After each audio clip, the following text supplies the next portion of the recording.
This is chapter 4 in the Reeves Center's series called Face to Face, which is a series of conversations that I have with interesting people who do interesting work around the world and are engaged in global affairs. Today I'm with Abby Rapoport, who is the co-founder and publisher of an amazing magazine called Stranger's Guides, and we're going to tell you, at least at the beginning of the conversation, what Stranger's Guide is all about, right? Abby, welcome. Thank you for being here. It is really lovely to have you on campus. You've been really helpful in some of the work we're doing, particularly our microstories workshop, and that's been really fun. I'm going to ask you some questions about Stranger's Guide. I came to know this magazine, I think, from the very first edition. Is the Mexico City edition the first one? Very first edition. Yeah. And I was attracted to it from the very beginning. It may be new to some people who are watching, and so I would like to ask you about the origin story of Stranger's Guide. Absolutely. So we started Stranger's Guide in 2018, and we had a few goals in mind when we started the publication. So the first one was that we were sort of living in what we felt like were polarized times. I think that's only increased since we started the publication. But we saw that polarization playing out not just internally in the US, but almost in our worldviews around the world. So we would look at locations and we would think that's a good place or a bad place, and we felt like, or that's a rich place or a poor place, or that, right, like that's a safe place or dangerous place. We'd sort of have these binary ways of thinking, and a lot of that we felt was coming from the stories that we hear about these locations, right? That there's, when we're learning about Scandinavia, you know, the odds that you're reading a story about design or about noir film or what, right, like noir books are very high, right? Odds you're reading about like refugee experiences, lower. You know, if we're reading a story about Nigeria, the odds that we're reading about their film scene or their like literary scene, much lower, right? So we feel like that was a big problem. Separately, we also felt like a lot of the stories we heard about locations around the world were told by people coming there. And that was not coincidental, right? Because when you fly into a place, you're bringing preconceived notions, and even the best journalist who's trying to go in with an open mind is sort of bringing a paradigm. And we felt like it was really important that writers from a location be the primary voices in describing their home. And then finally, we saw that pipelines between international locations and U.S. centers of media were almost completely broken down, right? So the sort of foreign correspondent model, which, you know, I'd say was always problematic in some ways, but that had at least been a pipeline where writers, photographers could kind of get access to American audiences. That system is pretty much gone. And so major writers, as well as, you know, up and coming voices, really have very few opportunities to get in front of American audiences. So those were the three problems that we identified. And we thought, and that sort of drove us to Stranger's Guide. So Stranger's Guide is a place-based publication. Each issue is focused around a single location with writers and photographers from that place telling stories across a series of genres. So not just arts and culture, not just, you know, conflict and sort of heavy, you know, refugee stories, not just sports, right? But or music, but all of those combined so that you end up trying to build a portrait of place that both celebrates and grapples with those stories. Yeah, it seems so that was a very long, long way of describing it. It sounds like you're trying to do a perspective that doesn't put the United States in the center, and at the same time your distribution goes to people in the U.S. So it's a way of learning about the world. It's also the same work that we do here. I think that's why we've always connected so well. Exactly. When you talk about the we, who's the other part of that? So my co-founder is a woman named Kira Bernardon, and it's sort of funny. So she started her career in former Yugoslavia, covering the conflict there, covering genocide, and then, you know, had come back to the U.S. and had done more work in literary spaces. I had sort of had a career mostly in political reporting and sort of place-based work around sort of how politics was changing in communities. And we had been friends for a long time and had and sort of it, but it was really, I think, 2018 and the dynamics around that period that pushed us to go from talking about what we would do if we started a publication to actually starting one. To doing it. Yeah. Going to the notion of place-based journalism, how did you choose Mexico City as the starting? So it's really interesting. I mean, I think we make our choice. That first-ish guide, it was a few things, right? We had the network already. It's taken us, I mean, we're on, gosh, I can't believe we're on year 7 of this publication. It feels both shorter and longer. But it took us a long time to build trust and build networks of trust because, you know, there's not a great, it's really easy to show up and say like, hey, we're Americans, like come do what we want. And, you know, people have had really negative experiences all over the world with that dynamic. And so Mexico City was a place where we had relationships pretty early on. We had built, one of the things we do at the beginning of every guide is we build an advisory board. And that brings together not just the writers and the photographers that we're going to work with, but also like business owners or academics or activists. I mean, a wide array of people where we basically just ask them to talk to us, to make some introductions on our behalf. And so with that first guide to Mexico City, I remember our advisory board was so long. It was much longer because we were really needing to prove ourselves. We had no track record. And I think Mexico City, but so that was part one of it, that we had that network. But then part two is that Mexico City was in some ways like the perfect place because it's so multifaceted, right? There are a million stories to tell about Mexico City that are true and feel contradictory to one another. And that it was like in that tension that we were really eager to live, right? It's a major global city. 100%. So have there been other major global cities that you have been attracted to? Many. I mean, and really different ones, right? So we did Mexico City. Our next guide was Moscow, which was really interesting because it was 2019. And 2019 Moscow, I almost think of that guide as being like a kind of a moment frozen in amber when there was still a democracy movement, right? And so that was a very different kind of city. All of the writers from that city that we worked with, to my knowledge, none of them are still in Moscow. Basically, everyone's had to relocate. In you know, for their safety. Where have they gone? Latvia, the U.S., Germany, are sort of the three places that come to mind. And it's sort of all over, but those are the three big ones. I think some were in Ukraine, and now we're in Latvia. Others are still in Ukraine. But then we also did like Lagos, Nigeria. A very global city, but very different, right? So Mexico City, Moscow, you know, and then we also do some U.S. cities as well. So it's interesting getting to see what does a global city look like, you know, informed by the community that it. Well, I think that one of the interesting things about Stranger's Guide also is that you do cover the U.S. on occasion. So talk about getting to that decision. Was that something you wanted to do from the beginning, or did that sort of build? That built a little bit. So our first 4 guides, there were no U.S. guides. And then we did the U.S. parks. That was our first one. And in a way, you know, we kind of made the rules as we went along. And so after that first 5 guides, we then decided we would do a U.S.-based guide once a year. And that was a couple things. So one thing about it was I think we did feel like, you know, there's an interesting thing happening in like the peace building community right now where there's this sense of like, hey, we were going out and do, you know, US-based peace building work, right?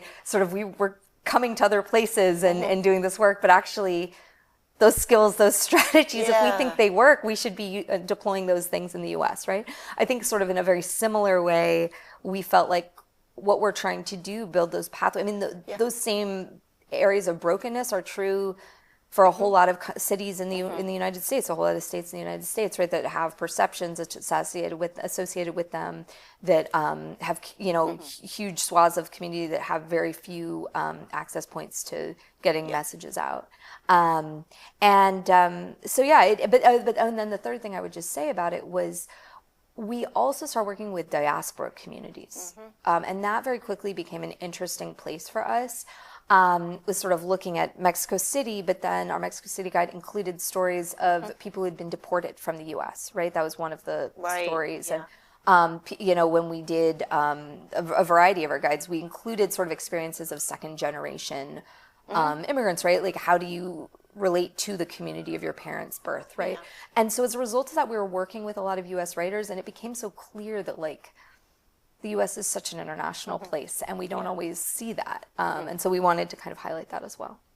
Yeah, so the Vietnam edition has Viet Thanh Nguyen. Yep. And that's kind of an interesting piece about the diaspora. Also, he's really famous. Yes. Yeah? So, and like Elena Poniatowska from the first edition is really famous. How do you get to those kind of renowned people, and why do you think they say yes? One thing that's notable, and obviously Viet, it's a little bit different because he's based in the U.S., but we started, Mexico City, we were able to get some big names through our relationships. Sure. Moscow, we were also able to get some big names. One thing we noticed very quickly was that people aren't asking, and particularly what people is very difficult is giving writers a pretty blank slate. Right, so there's a lot of like, we want you to write this story that we've already got in mind. There's much less like, what do you wish people knew about your home? Yeah. And so it was really exciting. The biggest, I remember, like the most exciting thing was our Kira, my partner, was in Lagos meeting with writers, meeting with photographers there, and Lagos is this tremendously literary city. But the big question was, could she get a meeting with Wole Soyinka, first Black Nobel laureate, sort of very, renowned. And he met with her, and I think he thought our idea was crazy, but he was excited, and he wrote what turned out to be this very long, beautiful piece that just would be difficult, even for someone as amazing and as famous and renowned as Wole Soyinka. There aren't homes for these pieces the way that there used to be. And so I think that's, so our goal is almost always to have a few anchoring big names in every guide. So pretty much every guide, the goal is that you scan the listing, you see one or two people, like, how'd they get that person? But then that's mixed with, very consciously, with up and coming voices, right? Because we also really want more pathways into this work. Than currently exists. Well, also, I really like sitting down with a print edition. Some of the pieces are pretty long. You have to like say, okay, I'm going to sit down and read now. Yeah. And then there are these little snippets also that are really cool. So is that also intentional, that you've got kind of a back and forth? Yeah, absolutely. So we sort of we call them internally, we've never come up with a good name for them, but we call them call out boxes. And they're these little boxes throughout the guides. Because one of the other things that we felt really strongly about was that this couldn't be just like vegetables, right? Like I come from, indie media, and it's just hard. I was like, I'm going to sit down and read this because I should, and then you stack them. I really should read those. I think we really wanted something that felt like, oh, this is here, right? And like, you kind of want to dive in. So there's big photography spreads in it, and we always had this idea that we were going to, even if we were going to do fewer guides, that they would always feel very high end. Yeah. And part of that also, it's funny, I think that could be challenging sometimes when we talk to people about the mission-driven nature of our work, because it doesn't feel as do-goodery. But I feel like there are so many places in the world, they deserve like the full color treatment, right? Like they deserve to be shown in all their splendor as well. And I think that was also something that was important to us. Let's go back to the beginning of your career. Yes. You became a journalist. So tell us about that. How did that happen? I asked myself that question so much, Therese.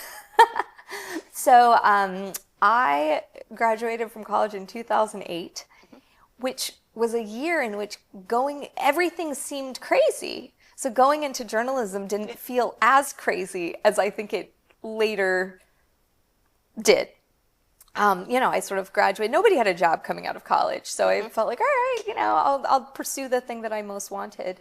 I had loved journalism, kind of since I could remember. I'd done it as a kid, done it as a high school student, and then got really into. I'd been really fortunate because I was in Iowa, and I was a college newspaper editor in Iowa in an election year, and it turns out there's kind of no better student wow. journalism job. That's pretty lucky. It was amazing. I got to interview Joe Biden. I interviewed Barack Obama. I mean, it was pretty cool for like a young reporter, right? That's awesome. It was also, and this was something I think only in retrospect do I fully appreciate. It was the first presidential election that was reported digital first.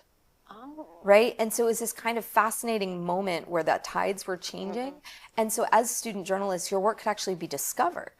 And so you could break a small story and Politico would link to it, right? Yeah. And that ability to exist in an ecosystem was something that I think was always fascinating to me and sort of as a theme, because I just was always really interested in sort of information ecosystems. And so I graduated, I moved to Texas. I was a political reporter. I kind of hopscotched around, which I think is typical of that era. But I was at Texas Monthly, and then from Texas Monthly, I was in the first nonprofit, nonpartisan sort of news startup called the Texas Tribune, which really became a model. But I was their first employee, so I got this sort of window into how to try to build new models for journalism. How did being a political reporter translate to Stranger's Guide? I think, two things are really interesting about it. I mean, one is just being in Texas, which is a state that people think they know and is so complicated and so, I mean, there's just so many people. And when you talk about like, what is Texas? It's so messy. And yet there is a unified identity. And then secondly, I was reporting, 2009, 2010, I was in sort of the very beginning of the Tea Party movement. And I was out in these rural communities. I was just really lucky that I had by that point gone to a small publication that basically just okayed me to drive around, filing stories from all over the state. And I think I really appreciated the extent to which people felt really misunderstood, felt like there was a narrative being imposed on them, that no one was really listening with respect to what they were trying to say. And while there's a lot of critiques to be made of that movement and whatever, I think that piece of it, like the ways that communities were trying to say something and no one really was listening to them, is something that really stuck with me from my time political reporting. Yeah. What would you tell a student who was interested in becoming a writer, a journalist, maybe somebody who's studying international relations or global studies or modern languages or English? What would the pathway be right now? I mean, it's tricky, right? Because I think there's a lot of luck in everything right now, right? But I think one thing is just like, one thing I emphasize to students a lot is that there are real skills involved, right? Like I think sometimes journalism gets into trouble when it moves into like the arts, where I think of them as being, sort of, which also have real skills, but also are like, they're talent driven, right? Like there's, and journalism, obviously, like there's a knack for it that some people have, but I also think it's always been, and I think at its strength is a craft, right? Like you sort of sit down and you write one story after another, and you get a whole lot better at writing, and you interview one person after another, and you get a whole lot better at interviewing people. And so finding, like, I think approaching it that way is very helpful. So looking for opportunities to build skill sets around journalism, and then bringing in all that knowledge, right? Like a student at William & Mary brings so much, just the nature of the way that learning happens here, I feel like is so special.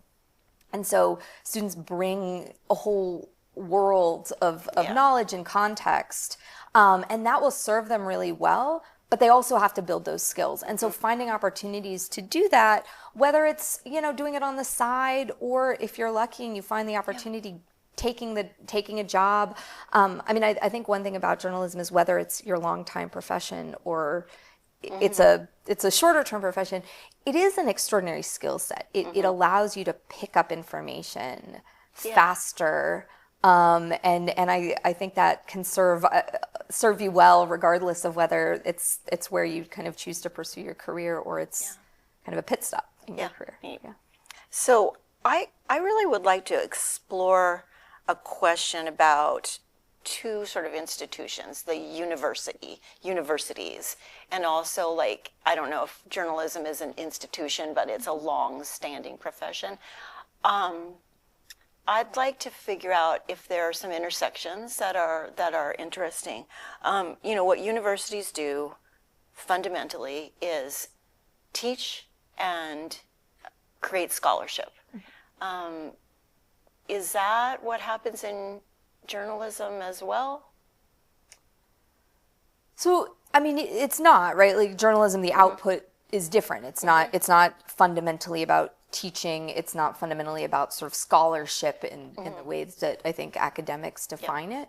I think, though, that there's such, and maybe it's just the moment we're in right now, right? But I think there are a few things I would just observe or put out there and see if these ring true to you. Like, one is that there are these institutions that I think there's a very valid critique to be made of both institutions, that they were fundamentally kind of elite driven, right? That they're sort of, right, like in the case of journalism, it used to be a pretty working class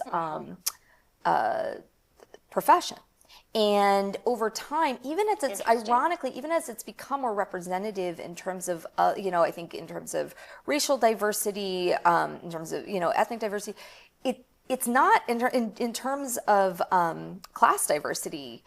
It's gotten much worse, and it's much less representative of class, experiences. I just was sort of looking at this thing that 40% of people who are doing internet first writing, which is the majority of the journalism that's put out, are in the Northeast.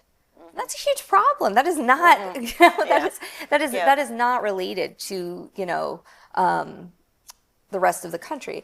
And so I think that, and similarly, I mean, I think that there aren't enough universities to serve the number of people who want, skill sets. And so I think that's real, right?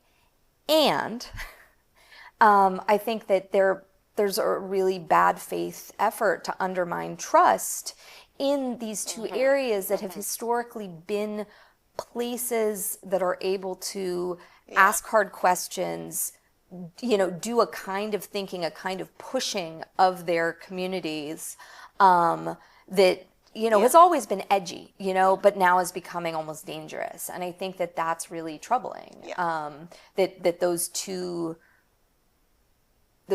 kind of places that are designed for processing and thinking and I guess processing ideas specifically are under like a very kind of concerted attack right now that's designed to not only undermine specific institutions but undermine the idea of these professions, of these institutions, and the work that they produce. So we're in the Reeve Center for International Studies, and our part of what we want to do is provide access to the world for students.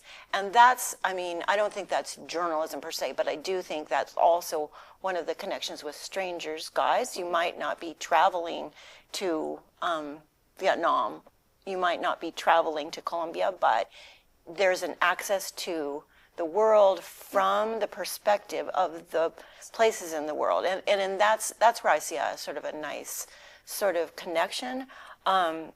It is tricky, though. That access piece is hard to get at, and if there is an undermining of trust in universities as a whole, if they're seen as elitist, then that really is problematic, and we're trying to work against it and cultivate a global mindset among our students so that they want to know the world.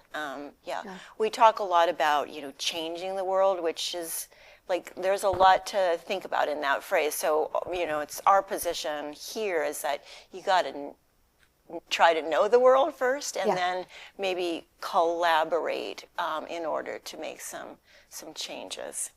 That's beautifully stated. Thank you. And I think that another thing that's happening right now is that the two kinds of institutions, universities and writing and journalism, can be the spaces where if the world is becoming more insular, if we're looking inward, we can be the places that look outward. Absolutely. I mean, one of the things that I think about sometimes I think is really interesting is the extent to which people feel more disconnected in spite of all of the points of connection we have, right? And when we think about different times when there's been more sense of cohesion, you know, a lot of that's had to do with like, you know, storytelling broadly defined, whether that's through, you know, books that you're assigned by teachers, whether that's through publications that you encounter in like a public library, right? Like the ability to kind of access other points in the world through media, and through sort of media as curated by a teacher, a professor, right? That's such a important and powerful thing. Whereas when you're in bubbles that are just so highly personalized, right? Which I think is one of the problems as we've moved to a social media driven thing is that you don't tell collective stories on social media. You tell individual stories on social media, right? Like, I mean, I think they're very I driven. And that creates, you know, just a disconnectedness that I think places like the Reeve Center are actively, you know, building back. So I have a couple of final questions. The first is, what is the next edition going to be about? So our next guide is, I'm excited to say, is Atlanta. So we're doing an Atlanta print guide. But in addition, we're actually doing online now. We're doing some, what we're calling series that are also good. So we're actually in the midst of a Ukraine series right now. And we anticipate doing a few more of those as well. I won't spoil all of them, but from some other international locations. So then finally, if somebody is new to Stranger's Guide, how do they access it? How do you get to know this publication? Where can you find it? So many places. If you can always use your friend Google. But strangersguide.com is our website. We run a Substack. One of the things we've experimented with is that we've moved to Substack to help connect with broader audiences. And so you can sign up for our newsletter there. We put out 3 newsletters a week, sort of on different topics. We try to, you know, provide the full range of experiences on in your inbox, as well as our print guides. So yeah. Thank you. Thank you for that last bit of information, and thank you so much for being here. It's been a joy talking with you, Abby. Thank you. Thank you so much. The Reeve Center is one of our favorite partners. Excellent.